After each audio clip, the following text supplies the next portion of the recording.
ഹേ hello guys, അപ്പോൾ ഈ കാണുന്ന ഉപ്പിലിട്ട ഐറ്റംസും അതുപോലെ തന്നെ ഈ ചൂടത്ത് കുടിക്കാൻ പറ്റിയ നല്ല ചേരണ്ടീസും കിട്ടുന്ന സ്ഥലത്തേക്കാണ് ഇന്നത്തെ നമ്മളെ യാത്ര. വേറെ അങ്ങോട്ടല്ല, നമ്മളെ വീടിനടുത്തുനിന്ന് ഒരു 8 കിലോമീറ്റർ അപ്പുറത്തുള്ള ഉണ്ണിയാല് ബീച്ചിലോട്ടാണ്. ഇപ്പോൾ ചൂട് കാലമായതുകൊണ്ട് ചേരണ്ടീസ് ഇപ്പോൾ എല്ലായിടത്തും കിട്ടുന്നുണ്ട്. പക്ഷെ എന്നാലും നമ്മൾ ബീച്ച് സൈഡിൽ നിന്ന് കുടിക്കുമ്പോൾ ഒരു വേറെ സുഖമാണ്. അപ്പോൾ ഇതാ നമ്മൾ വീട്ടിൽ നിന്ന് ഇറങ്ങി നമ്മൾ തിരൂർ ടൗണിൽ തിരിക്കുകയാണ്. തിരൂർ ടൗണിൽ നിന്ന് നമ്മൾ റെയിൽവേയുടെ മേൽപ്പാലം കയറിയിട്ട് നേരെ നമ്മൾ തുഞ്ചൻപറമ്പ് വഴിയാണ് ഉണ്ണിയാലോട്ട് പോകുന്നത്. അപ്പോൾ ഇതാണ് നമ്മൾ തുഞ്ചൻപറമ്പ്. ഇവിടെ നേരെ നമ്മൾ പറവണ്ണ ബീച്ച് സൈഡിലേക്കാണ് പോവുക. ഇവിടെ അത്ര ക്രൗഡ് ഉണ്ടാവില്ല, ഇവിടെ കച്ചവടക്കാരും കുറവാണ്. ഇതൊരു ബീച്ച് സൈഡ് തന്നെയാണ്, അതും കുറച്ച് ആൾക്കാരൊക്കെ അവിടെ ഉണ്ട്. നമ്മൾ ഈ ബീച്ച് സൈഡ് ഓരം വഴിയായിട്ട് നമ്മളൊരു റോഡ് പോകുന്നുണ്ട്, അത് നേരെ പോകുന്ന ഉണ്ണിയാലിലോട്ടാണ്. അത് പോകുന്ന വഴിക്ക് നല്ല കാഴ്ചകളൊക്കെ കണ്ട് ആ കടൽക്കാറ്റൊക്കെ കൊണ്ടിട്ട് മുന്നോട്ട് ഇങ്ങനെ പോവാം. അപ്പോൾ പോണ വഴിക്കുള്ള കാഴ്ചകളാണ് ഇത്. ആ നാട്ടിലെ പിള്ളേരൊക്കെ ഇവിടെ കടപ്പുറത്ത് ഫുട്ബോൾ കളിക്കുന്നതും. അങ്ങനെ നമ്മൾ കുറച്ചും കൂടെ കഴിഞ്ഞപ്പോൾ ഉണ്ണിയാൽ ബീച്ചിൻ്റെ സൈഡിലെത്തി. അങ്ങനെ ഏകദേശം നമ്മുടെ അടുത്ത് 5:30 ആയി. അപ്പോൾ നമ്മുടെ അടുത്തുള്ള ഒരു ചായക്കടയിൽ കുറച്ച് സ്നാക്സും പിന്നെ ചായയും കുടിച്ചിട്ട് നമ്മൾ നേരെ ബീച്ചിലോട്ട് പോകാണ്ടായത്. അതിലാണ് നമ്മൾ കഴിച്ച പഴംപൊരി ഉണ്ടല്ലോ, അത് അത്ര പോരായിരുന്നു, അതിൽ പഴം അങ്ങോട്ട് പഴുത്തിട്ടുണ്ടായിരുന്നില്ല. അപ്പോൾ അത് ഫ്ലോപ്പായി പോയി. അപ്പോൾ നിത്താര ജനിച്ചിട്ട് നമ്മൾ രണ്ടാമത്തെ തവണയാണ് ഇപ്പോൾ ബീച്ചിലോട്ട് വരുന്നത്. ആദ്യത്തെ തവണ വന്നപ്പോൾ അവൾക്ക് നടക്കാനൊന്നും ആയിട്ടുണ്ടായിരുന്നില്ല. ഇപ്പോൾ അവൾ നടക്കാനൊക്കെ ആയി. അപ്പോൾ അവൾ ആ ബീച്ചിലെ ആ തിരമാല കണ്ടിട്ട് ആ തിരമാലിൻ്റെ അടുത്തേക്ക് ഓടുക ചെയ്യുന്നത്.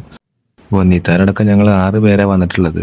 എൻ്റെ വലിയ ഏട്ടൻ്റെ 2 മക്കളും പിന്നെ ചേച്ചിയുടെ ഒരു മോളും. ചേച്ചിയുടെ മോള് ടിങ്സാണ്, അതിൽ ഒരാളാണ് വന്നിട്ടുള്ളത്. ഇയാളുടെ പേരാണ് ശിഖ. വേറൊരാളുണ്ട് വൈഗ, ആളെത്തിയിട്ടില്ല. ഇവളാണ് ആദ്യം വീട്ടിലേക്ക് വന്നത് വെക്കേഷൻ ആയതുകൊണ്ട്. അങ്ങനെ കുറച്ച് നേരം അവിടെ സ്പെൻഡ് ചെയ്ത് ഏകദേശം എല്ലാവരും നന്നായി നനഞ്ഞതിന് ശേഷം നമ്മൾ പിന്നെ ഒരു 7:30 കൂടി അവിടുത്തെ പരിപാടി തീർത്ത് നമ്മൾ നേരെ അടുത്ത പരിപാടിയിലായിട്ട് പോവാണ്.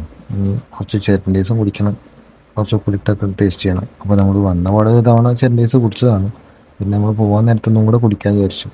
അങ്ങനെ അതും കുടിച്ച് കുറച്ച് നേരം കൂടെ ആ ബീച്ച് സൈഡിലൊന്ന് കറങ്ങി തിരിഞ്ഞ് പിന്നെ നമ്മൾ നേരെ പുറത്തിറങ്ങിയിട്ട് നമ്മൾ അവിടെ ചെറിയൊരു മൊബൈൽ റെസ്റ്റോറൻ്റ് ഉണ്ട്, അങ്ങോട്ടേക്കാണ് പിന്നെ നമ്മൾ പോയത്. അപ്പോൾ എൻ്റെ കൂടെ വന്നവർ ആദ്യമേ പറഞ്ഞിരുന്നു നമുക്ക് ഓരോ ലോഡ് ഓഫ് ഫ്രൈസ് കഴിക്കണമെന്ന്. അപ്പോൾ അത് പ്രകാരമാണ് നമ്മൾ അങ്ങോട്ടേക്ക് പോയത്.